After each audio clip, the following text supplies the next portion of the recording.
السلام علیکم ورحمۃ اللہ وبرکاتہ۔ آج ہم انشاءاللہ سورۃ البقرہ آیت نمبر 66 سے تجوید کے ساتھ پڑھیں گے، اور اگر آپ اب تک کے ہمارے سارے ویڈیو شروع سے اور ترتیب سے دیکھنا چاہیں تو ہم نے کتاب التجوید کے نام سے پلے لسٹ بنا رکھی ہے، وہاں آپ کو ہمارے سارے ویڈیو شروع سے اور ترتیب سے بآسانی مل سکتے ہیں۔ تو آئیے آج کا سبق ہم شروع کرتے ہیں۔ اعوذ باللہ من الشیطان الرجیم، بسم اللہ الرحمن الرحیم۔ فجعلناها نكالا لما بين يديها وما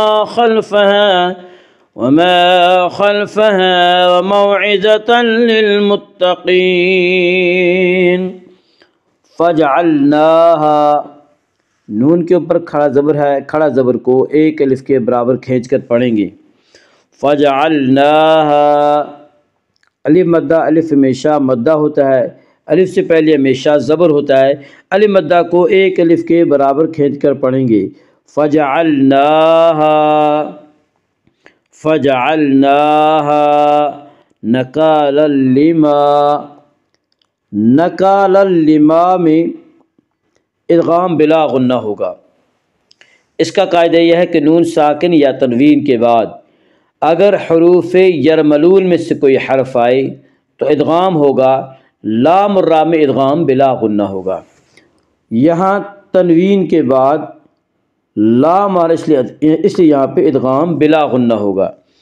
نکالا لما، نکالا لما بین، یالین، یالین وہ یا جو ساکن ہو، اس سے پہلے زبر ہو، یالین کو نرم آواز کے ساتھ جلدی پڑھیں گی۔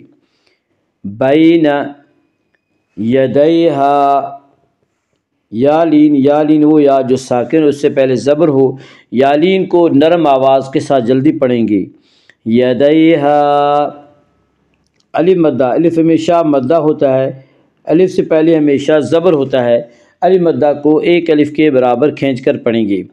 یدیہا وما خلفہا، وما، الف مدہ، الف ہمیشہ مدہ ہوتا ہے، الف سے پہلے ہمیشہ زبر ہوتا ہے، الف مدہ کو ایک الف کے برابر کھینچ کر پڑھیں گے۔ وما خلفہا، خا کو پر پڑھیں گے، خا حروف مستعلیہ میں سے ہے، حروف مستعلیہ 7 ہیں جن کا مجموعہ خص ضغ تنقج ہے، یعنی خا، صاد، ضاد، غین، طا، قاف، ظا، یہ 7 حروف ہمیشہ ہر حال میں پر پڑھے جاتے ہیں۔ وما خلفہا، الف مدہ، الف ہمیشہ مدہ ہوتا ہے، الف سے پہلے ہمیشہ زبر ہوتا ہے، الف مدہ کو ایک الف کے برابر کھینچ کر پڑھیں گے۔ وما خلفہا وموعظۃ للمتقین، وموعظۃ، واولین، واولین وہ واو جو ساکن ہو اور اس سے پہلے زبر ہو، واولین کو نرم آواز کے ساتھ جلدی پڑھیں گے۔ وموعظۃ، ضا کو پر پڑھیں گے، ضا حروف مستعلیہ میں سے ہے، حروف مستعلیہ 7 ہیں جن کا مجموعہ خص ضغ تنقج ہے، یعنی خا، صاد، ضاد، غین، طا، قاف، ظا، یہ 7 حروف ہمیشہ ہر حال میں پر پڑھے جاتے ہیں۔ وموعظۃ للمتقین، قاف کو بھی پر پڑھیں گے، قاف حروف مستعلیہ میں سے ہے، حروف مستعلیہ 7 ہیں جن کا مجموعہ خص ضغ تنقج ہے جو ہمیشہ ہر حال میں پر پڑھے جاتے ہیں۔ وموعظۃ للمتقین، وموعظۃ للمتقین میں ادغام بلا غنہ ہوگا۔ اس کا قاعدہ یہ ہے کہ نون ساکن یا تنوین کے بعد اگر حروف یرملون میں سے کوئی حرف آئے تو ادغام ہوگا، لام اور را میں ادغام بلا غنہ ہوگا۔ یہاں تنوین کے بعد لام آ رہا ہے، اس لیے یہاں پہ ادغام بلا غنہ ہوگا۔ وموعظۃ للمتقین، للمتقین میں مد عارض وقفی ہوگا۔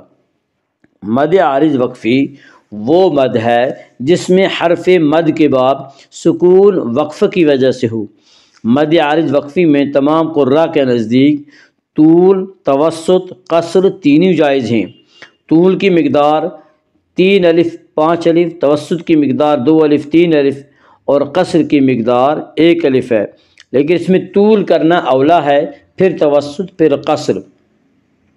وَمَوْعِظَةً لِّلْمُتَّقِينَ فَجَعَلْنَاهَا نَكَالًا لِّمَا بَيْنَ يَدَيْهَا